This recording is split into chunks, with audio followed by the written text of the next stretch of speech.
Le système Quiro fait partie d'un archipel d'étoiles appelé les astres blafards dans la partie australe du Maelstrom dans l'Ultima Segmentum.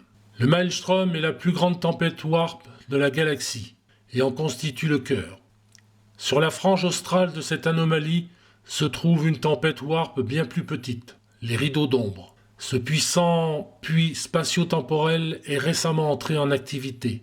Même si ce phénomène est anecdotique, il semble avoir occulté une bonne partie des communications astropathiques de Sainte-Terra vers au-delà du Maelstrom.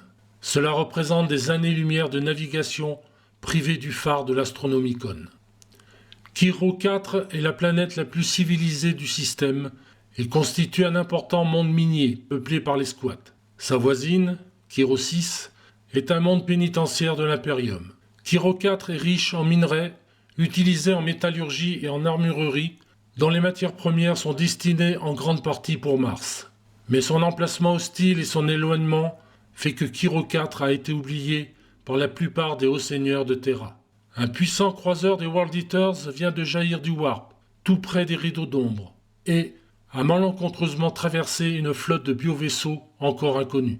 Le cuirassé est mené par le sanguinaire Karn le Félon, fuyant un cuisant échec au sein de l'œil de la terreur. Le destin des astres blafards est dorénavant scellé à celui des World Eaters, qui viennent sans doute piller des mondes alentours. Avant de s'écraser sur Quiro 4, Karn a identifié son agresseur comme une flotte tyrannide, d'une espèce non répertoriée. Les communications astropathiques brouillées sont certainement dues à l'ombre du Warp qui précède cette flotte ruche et qui a dérouté la frégate des Légiospatus vers cet endroit de la galaxie.